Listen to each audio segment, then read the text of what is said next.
करते हुए यदि एक क्षण के लिए भी मेरे मन में राजा होने का विचार आया तो मुझे तो नर्क में भी स्थान नहीं मिलेगा माता। और इसीलिए मैंने निर्णय लिया है कि जब तक मेरे राम भैया लौट कर नहीं आते तब तक मैं भी अयोध्या में पग नहीं धरूंगा।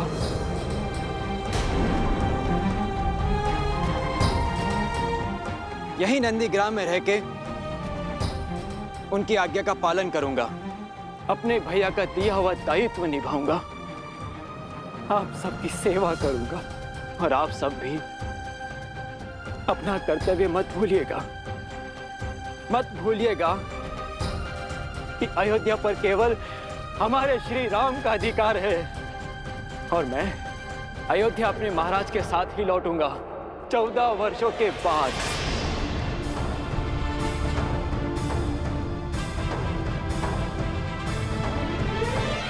जय श्री राम, जय श्री राम, जय श्री राम, जय श्री राम, जय श्री राम, जय श्री राम।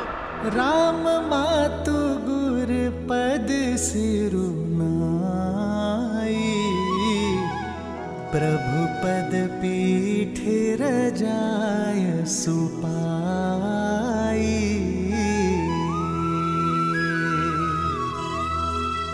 नंदी गाँव करी परन कुटीरा, किन्ह निवासु धर्म धुर धीरा।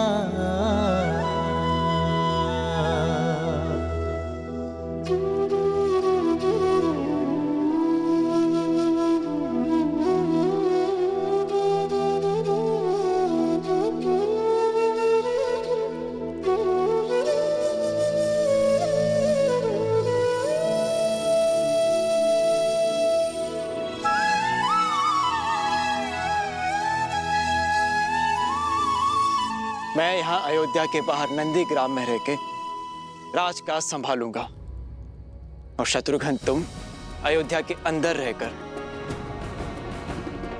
हमारी प्रजा की सुरक्षा का दायित्व निभाना, क्योंकि मेरा भाई मुझसे भी अधिक शूरवीर है। जो आज्ञा भैया। तुम्हें जन्म देकर मेरे पापों के प्रायश्चित हो गए भरत।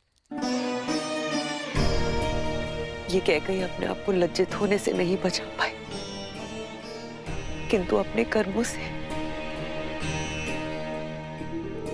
तुमने मेरे कोख की लाज रख ली भरत। मुझे गर्व है भरत कि तुम मेरे पुत्र हो। मुझे गर्व है कि मैं तुम्हारी माता हूं भरत। गर्व तो आपको होना ही चाहिए महारानी, क्योंकि श्री राम आपको अपनी माता मानते हैं। क्षमा कर दिया उन्होंने आपको, परंतु कभी विचार कीजिएगा महारानी कि जो अपने स्वार्थ के लिए अपनों के साथ छल करता है उसे नर्क भी यहीं भोगना पड़ता है। आपने अपने पुत्र के सिंहासन के लिए मेरे श्री राम को वन भेजा, परंतु अब आपके पास क्या है? ना वो पुत्र जिसे आपने जन्म दिया और ना वो पुत्र जिसे आपने वनवास भेज दिया, और ना वो पति जिसके प्रेम के साथ आपने छल किया। मेरे राम भैया के पास माता सीता है, लक्ष्मण है। मेरे पास मेरे राम भैया का प्रेम और उनका आशीर्वाद है, किंतु आपके पास कुछ नहीं, खाली हाथ। वास्तविक वनवास तो आप भोगेंगी महारानी, 14 वर्षों तक महल की बंद दीवारों के बीच।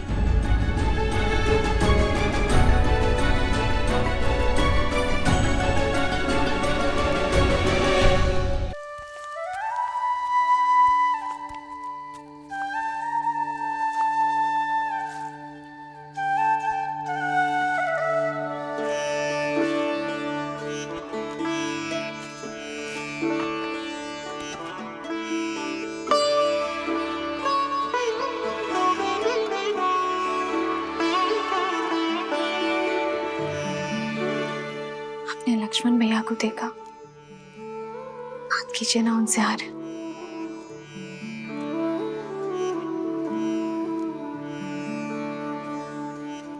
पहले परिवार से वियोग का दुख था, अब उनसे मिलने से कदाचित परिवार की स्मृतियां सता रही हूं। एक विचित्र ग्लानि भाव देखा मैंने भैया की आंखों में। कभी कभी भावनाएं मन के अंकुश से मुक्त होकर बहने लगती हैं सीता।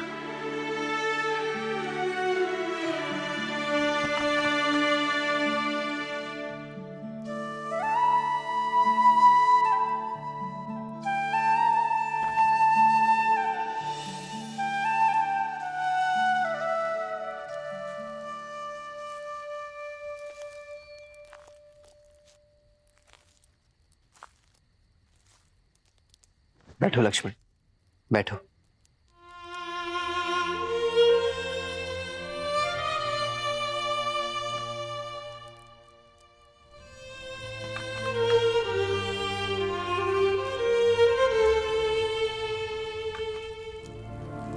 अग्नि में जितनी लकड़ियां डालते जाओगे वो उतनी ही भड़कती जाएगी लक्ष्मण।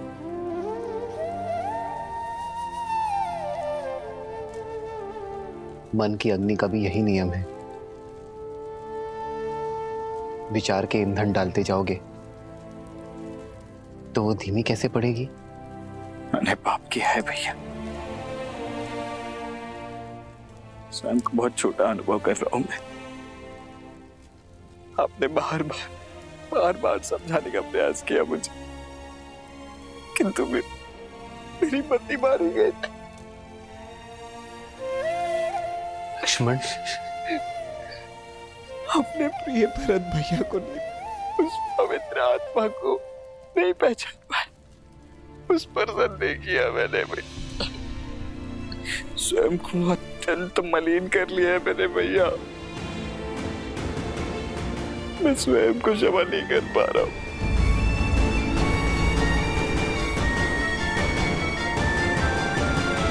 मुझे समझ नहीं आ रहा भैया कि मैं कैसे इस ग्लानि से निकलूं। स्वयं पर इतनी कठोरता क्यों लक्ष्मण?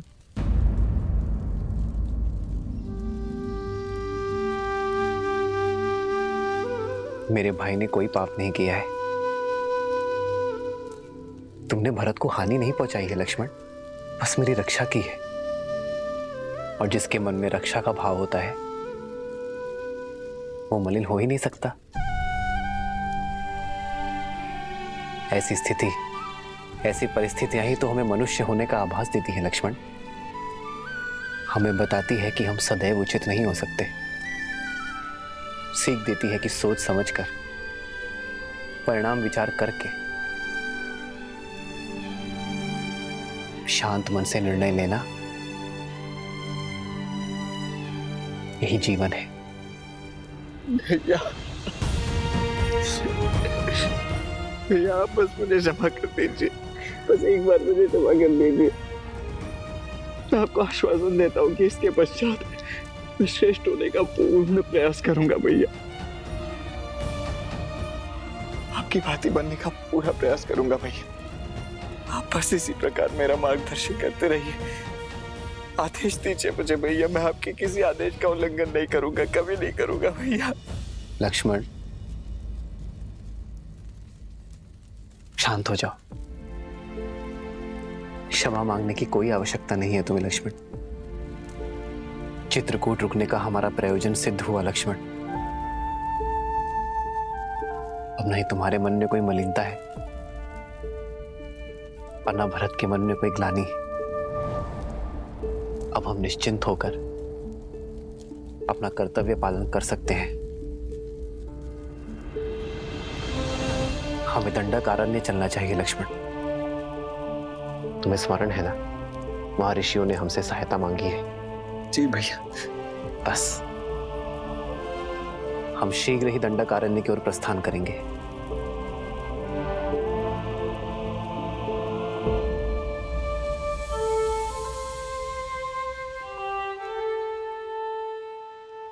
जीवन के पथ पर बिछे कांटों पर भी इतनी सरलता से कैसे चलते हैं श्री राम? देवी जो संकट के समय में भी संयम रखे, वही तो है राम। जिनके निर्णय स्वार्थ से मुक्त हो, वही तो है राम। जो अपने आज से संसार के आने वाले कल को सुंदर बनाए, वही तो है राम।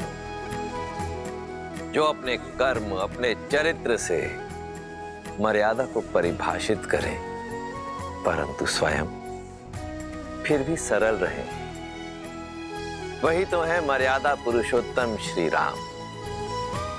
जब मेघ अपने भीतर भरे जल का स्वार्थ छोड़ उसे भूमि पर बरसाने के लिए सज्ज हो जाए, तभी तो प्रकृति खिलती है।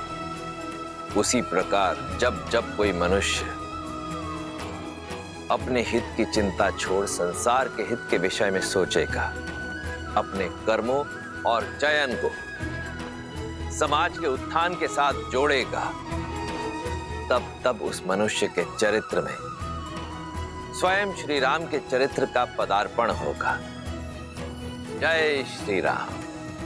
जय श्री राम। अंजनी पुत्र की जय हो। सेनापति हनुमान, भारी संकट आन पड़ा है, आपकी आवश्यकता है।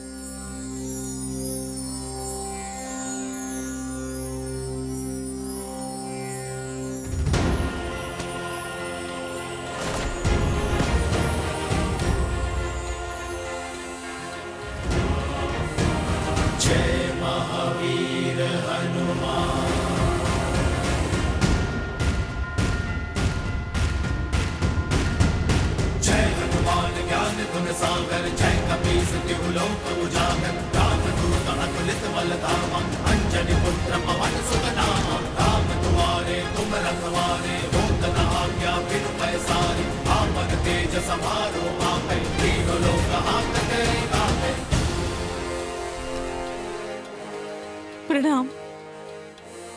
एक हिंसक बाघ ने वन में आतंक मचा कर रखा है।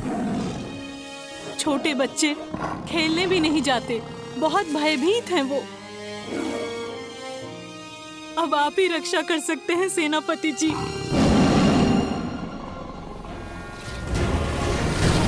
जय महावीर हनुमान, जय जय पवन पुत्र हनुमान। जय हनुमान ज्ञान गुण सागर, जय कपीस तिहु लोक उजागर। राम दूत अतुलित बल धामा, अंजनी पुत्र पवन सुत नामा। लाल देह लाली लस, हरधरि लाल लहू, वज्र देह दानव तलन। जय जय जय कपीस, जय महावीर हनुमान, जय जय पवन पुत्र हनुमान। बजरंग बली जय श्री राम। जय श्री राम।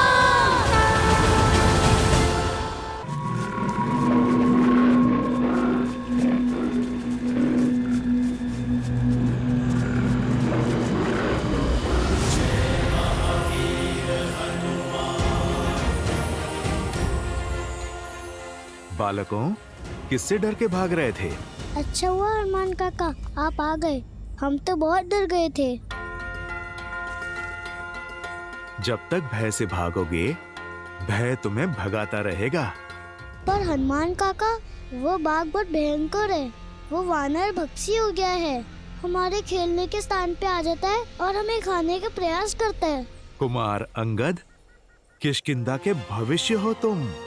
मित्रों की रक्षा करने के स्थान पर यदि स्वयं डरकर भागोगे, तो फिर क्या संदेश दोगे इस संसार को?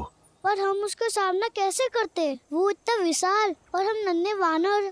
पुत्र अंगद, मधुमक्खी भी तो नन्ही होती है, पर कोई भी उससे बैर नहीं लेता, क्योंकि वास्तविक सत्य शारीरिक नहीं, मस्तिष्क में होती है।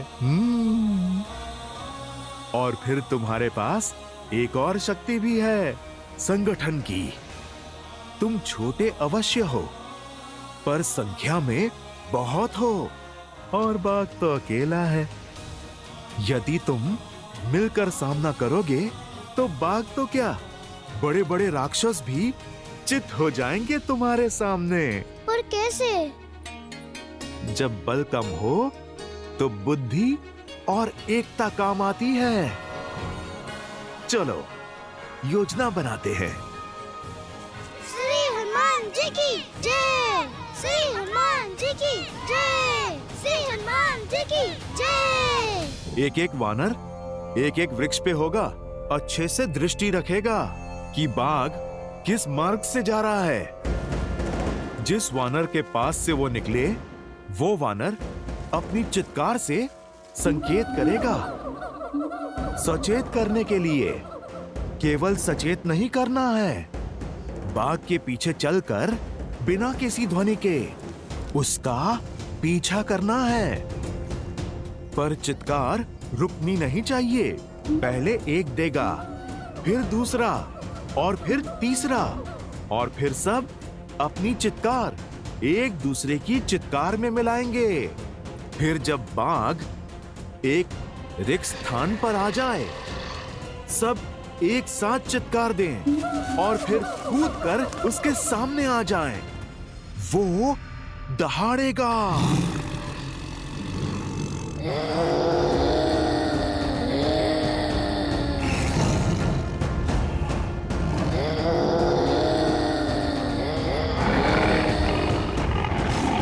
पर पुत्रों ध्यान रहे, बाघ डरा नहीं है, वो आक्रमण करने की तैयारी कर रहा है। यदि उसने आक्रमण किया तो?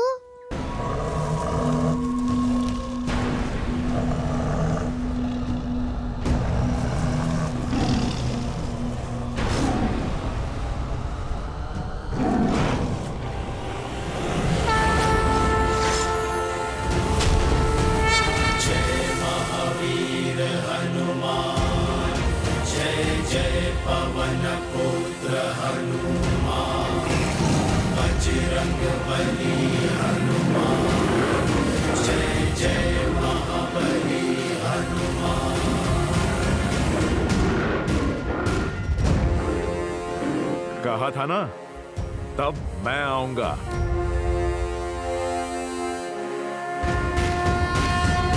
जय हनुमान ज्ञान गुण सागर, जय कपीस तिहु लोक उजागर, राम दूत अतुलित बल धामा, अंजनी पुत्र पवन सुत नामा, राम दुआरे तुम रखवारे, होत न आज्ञा बिनु पैसारे, आपन तेज समारो आपै, तीनों लोक हांकते कांपै।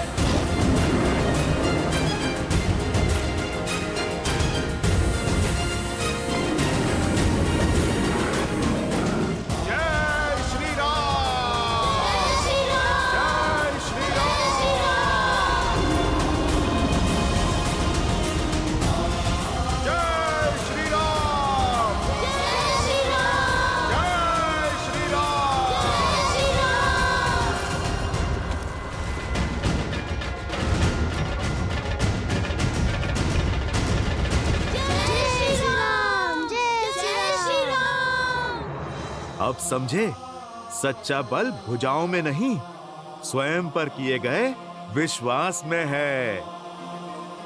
फिर बाघ चाहे कितना भी विशाल हो, नन्हे मुन्ने भी उसका परिहास कर सकते हैं।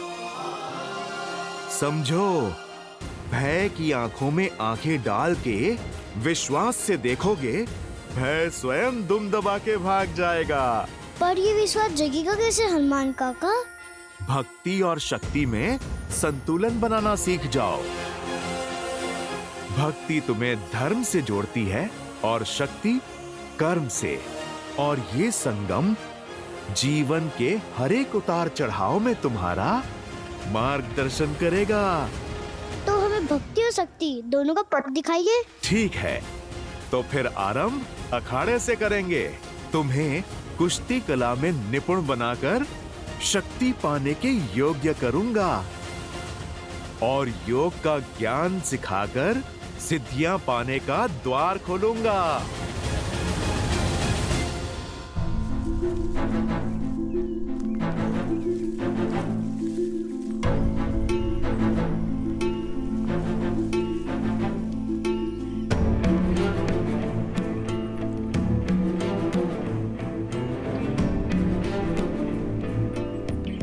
मानचित्र के अनुसार मार्ग तो यही है, परंतु यहाँ तो नदी है।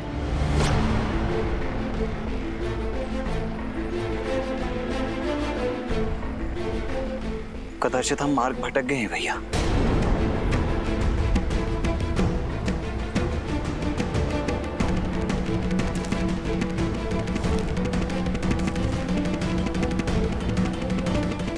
नहीं लक्ष्मण, अब तक का मार्ग ऋषि भारद्वाज द्वारा दिए गए मानचित्र के अनुसार ही चुना है, अर्थात दंडकारण्य का मार्ग सामने ही होना चाहिए। परंतु यहाँ तो नदी है ना भैया, फिर कदाचित ऋषि भारद्वाज से मानचित्र बनाने में कोई त्रुटि हुई हो। नहीं लक्ष्मण, ऋषि भारद्वाज बहुत ज्ञानी और अनुभवी है। वर्षों बिताए हैं उन्होंने यहाँ।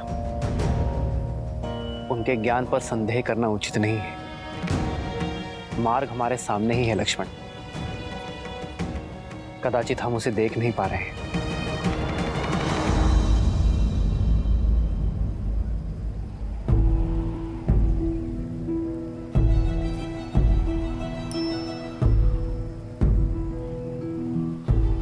कदाचित इस वन में जैसा दिख रहा है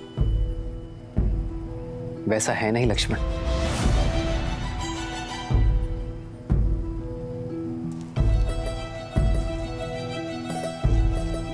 संभलकर भैया, नदी गहरी प्रतीत हो रही है।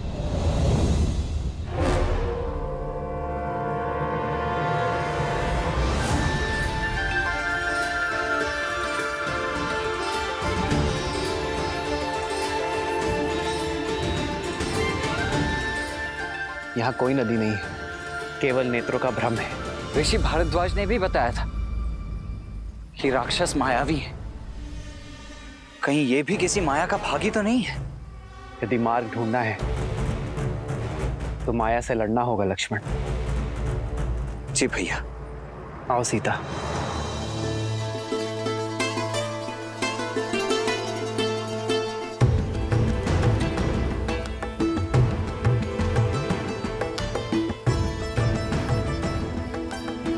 आओ लक्ष्मण।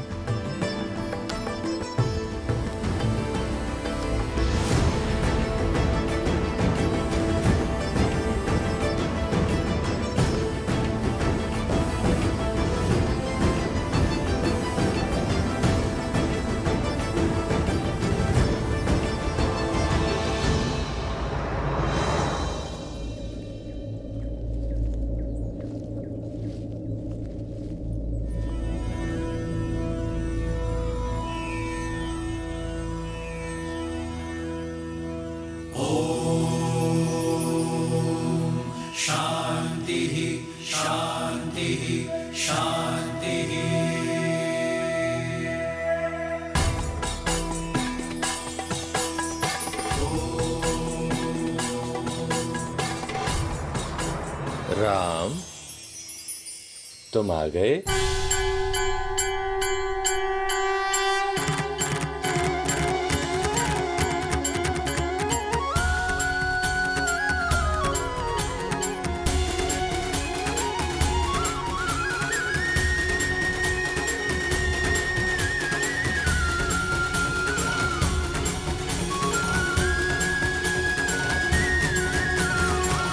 आप हमें जानते हैं ऋषिवर? हाँ राम, तुम्हारे जैसा पुरुषोत्तम ही हमारे द्वारा रचित इस ब्रह्म जाल को तोड़कर अत्रि आश्रम में प्रवेश कर सकता है। ऋषि अत्रि, भाग्यशाली तो हम हैं जिनके तप और तेज के विषयों के बारे में केवल सुना, आज उनके दर्शन भी पा लिए। प्रणाम ऋषिवर। यशस्वी भव, तुम्हारा शौर्य बना रहे। सौभाग्यशाली भव। ऋषिवर, यदि हमारे आगमन से आपका तप भंग हुआ है तो हमें क्षमा कर दीजिए। नहीं राम, तुम्हारे आने की प्रतीक्षा के लिए तो ये तप था और तुम आ गए, अब ये संपूर्ण हो गया। हमारे आने की? हाँ, उन राक्षसों के अंत के लिए जिनका प्रवेश रोकने के लिए मैंने अपने आश्रम के चारों तरफ दृष्टि भ्रम उत्पन्न किया हुआ था। अब तुम आ गए, इसकी कोई आवश्यकता नहीं। बचपन से आपके तेज और माता अनुसुईया के तप की कथाएं सुनी है, आज दर्शन हुए। माता अनुसुईया के दर्शन की भी इच्छा थी मेरी। कहाँ है वो?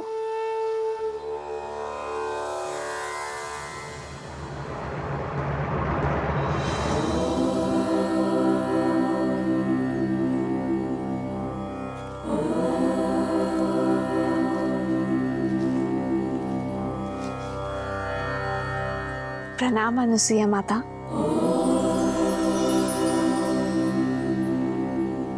राम और लक्ष्मण का भी प्रणाम स्वीकार करें माता।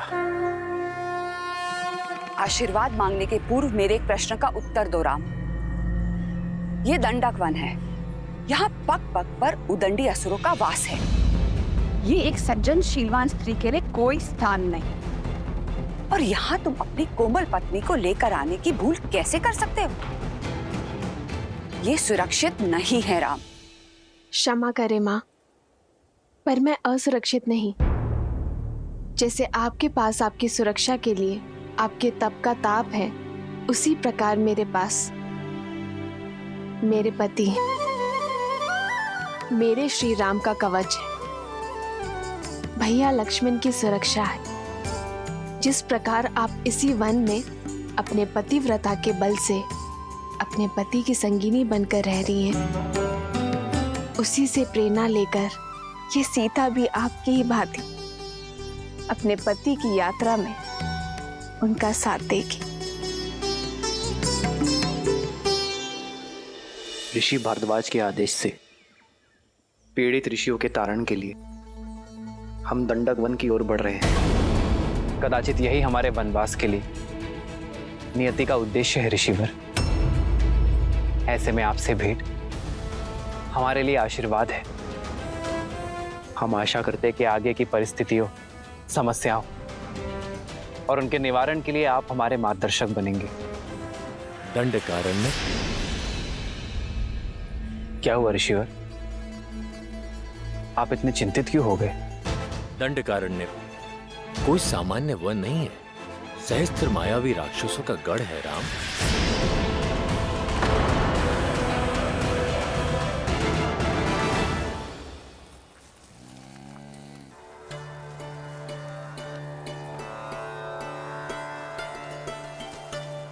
यदि अनुमति हो तो कुछ पूछूं माँ? हाँ पूछो। आपके तपोबल के विषय में बहुत सुना है माता गार्गी से।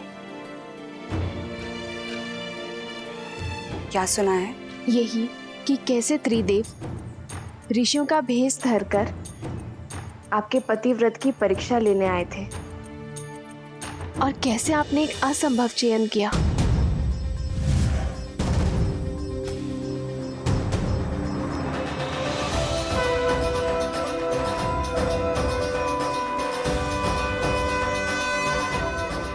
ब्राह्मणों की सेवा तो हर गृहस्थ का धर्म होता है। मैंने प्रयास किया है कि आपका हर संभव स्वागत कर सकूं। भोजन ग्रहण कीजिए देव। अवश्य देवी, परंतु बिना स्नान किए ये भोजन ग्रहण करना हमारे लिए वर्जित है। मैं अभी आप लोगों के स्नान का प्रबंध आश्रम के जलाशय में करवा देती हूँ। रुकिए देवी, धर्म कहता है कि अतिथि की इच्छा को उसके अनुसार ही पूर्ण करना चाहिए। हमारा कहने का आशय ये है कि यदि आप स्वयं अपने हाथों से हमें स्नान कराएंगे, तभी ये भोजन ग्रहण करना उचित होगा।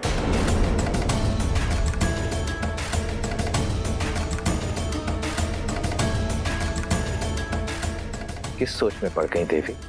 चयन आपका है। यदि आज हम ब्राह्मण ये भोजन ग्रहण करके इस आसन से उठेंगे तो ऋषि अत्रि का यश सर्वदा बना रहेगा। परंतु यदि हम भोजन ग्रहण किए बिना ही आसन से उठ गए तो अब तुम ही बताओ सीता, ये चयन उचित था या नहीं?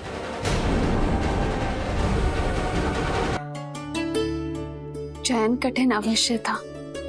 जिस संसार में एक स्त्री की पहचान उसका रूप और यौवन होता है, आपने अपनी बुद्धिमता और चतुराई से स्त्री की नई परिभाषा लिख दी है। एक ओर पतिव्रता धर्म था और दूसरी ओर अतिथि धर्म। एक को बचाती तो दूसरा टूट जाता। ऐसे धर्म संकट में आपने अपने तप के बल से जो किया उससे न केवल दोनों धर्म का पालन हुआ, बल्कि एक स्त्री की महानता और एक नारी के बल को नया आयाम मिला।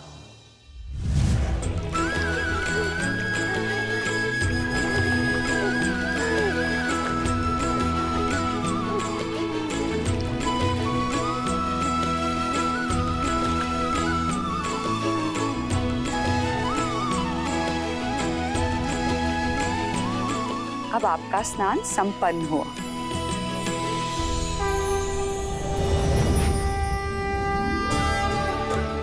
प्रणाम देवी। त्रिदेवियां एक सन्यासिन के घर, मैं धन्य हुई। कैसे करूं आपका स्वागत? हमें स्वागत नहीं, आपकी सहायता चाहिए देवी। हमारे पति त्रिदेव आपकी परीक्षा लेने गए थे, पर अब तक अपने लोक नहीं लौटे। अच्छा, तो अतिथि के रूप में त्रिदेव आए थे। ये रहे।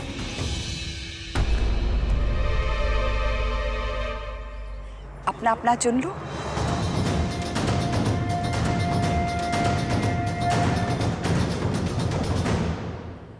ये सब शिशु? हाँ, इन सब का आग्रह था कि मैं भोजन के पूर्व इन्हें अपने हाथों से स्नान कराऊं। मेरे पास और कोई विकल्प नहीं था, तो मैंने इन्हें शिशु में बदल के अपना धर्म पूर्ण किया। महान है आप और आपका पतिव्रता धर्म। कृपया हमारे पतियों को त्रिदेव बनाकर हमें पुनः लौटा दीजिए।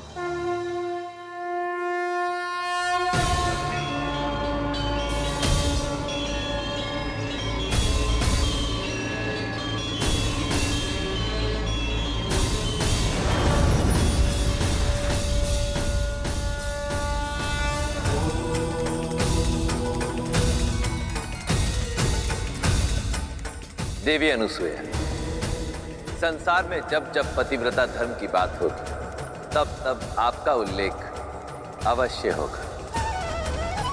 धन्य है आपका तप, आपका बल और आपका धर्म।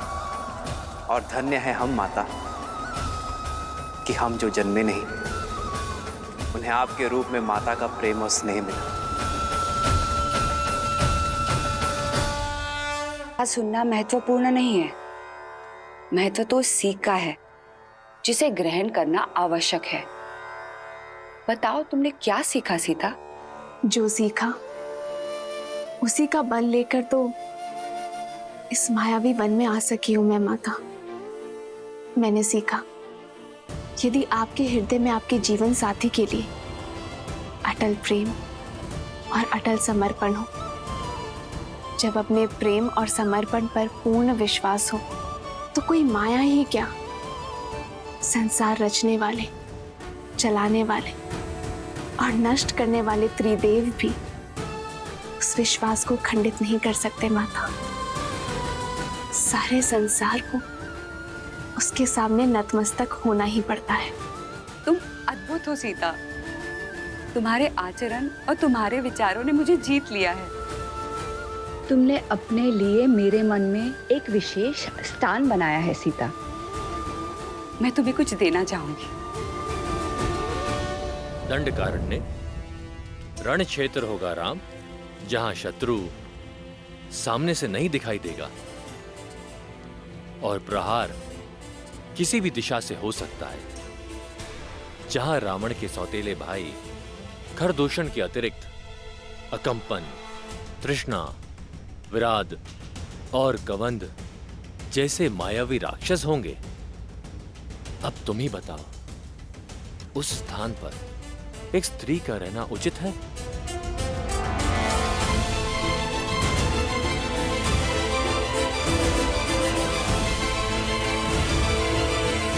जब अपने प्रेम और समर्पण पर पूर्ण विश्वास हो तो कोई माया ही क्या, संसार रचने वाले, चलाने वाले और नष्ट करने वाले त्रिदेव भी उस विश्वास को खंडित नहीं कर सकते माता।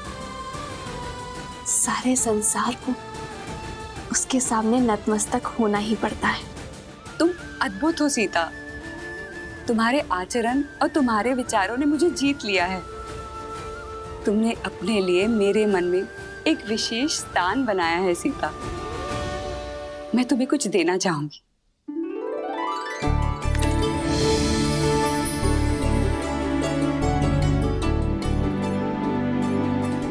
ये दिव्य आभूषण लो सीता। ये मैंने स्वयं देवताओं से प्राप्त किए हैं। नहीं माता, मैं कैसे? माता बोलकर माँ की दी हुई भेंट अस्वीकार कैसे कर सकती हो? माता पिता के दी हुए आभूषण भविष्य में संकट आने पर पुत्री का सहारा बन सकते हैं। ये भविष्य में आने वाले संकट में तुम्हारी सहायता करेंगे सीता।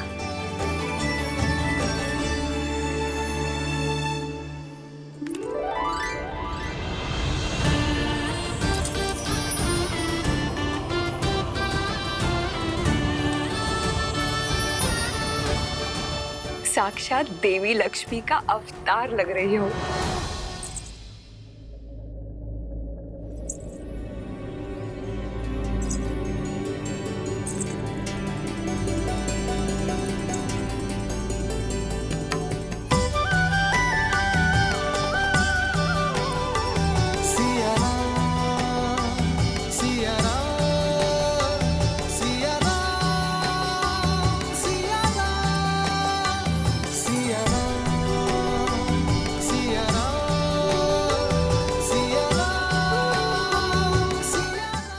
का आग्रह था तो?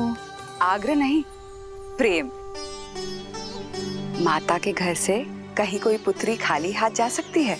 राम, पुत्री ने माता की आग्रह मानी राम, अब तुम मेरी आग्रह मानो। सीता को दंडकारण्य जैसे भयावह स्थान पर मत ले जाओ, ये उनके लिए सुरक्षित नहीं है। आर्य, मेरी दृष्टि में आपका भय अनुचित है। मैंने स्वयं सीता का तेज और संकल्प देखा है। जिस यात्रा पर ये दोनों जा रहे हैं वह सीता को राम की सुरक्षा की नहीं, परंतु राम को सीता के साथ और संकल्प की आवश्यकता है। राम के शौर्य और सीता के पतिव्रता धर्म के साथ ये कोई भी संकट पार कर सकते हैं। ऋषिवर, आपके प्रेम और आतिथ्य का मैं बहुत आभारी हूं, किंतु कर्तव्य की पुकार है, जाना ही होगा। दंडकारण्य के कुछ ऋषियों को मैंने सहायता का वचन दिया था। आस बांधकर उन्हें तोड़ने का महापाप मैं नहीं कर सकता ऋषिवर।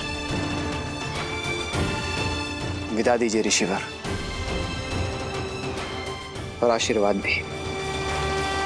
संध्या होने को है।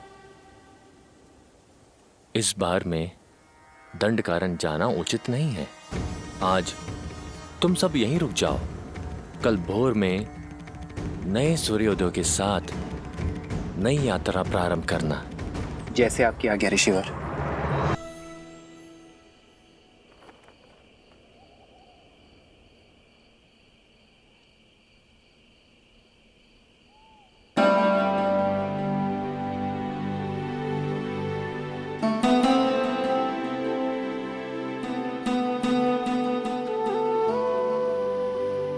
आज मेरी सीता कहीं खो गई थी। आपके सामने ही तो हूँ। मुझे तो साक्षात देवी लक्ष्मी दिखाई दे रही है। इतनी अद्भुत उपमा मत दीजिए आर्य। मैं केवल सीता हूँ, अपने वनवासी राम की साधारण पत्नी। तुम्हारी यही असाधारणता, तुम्हारा समर्पण तुम्हें असाधारण से परे बनाते हैं सीता। पवित्रता और सौंदर्य का संगम हो तुम। सच में तुम्हें पाना मेरा सौभाग्य है सीता।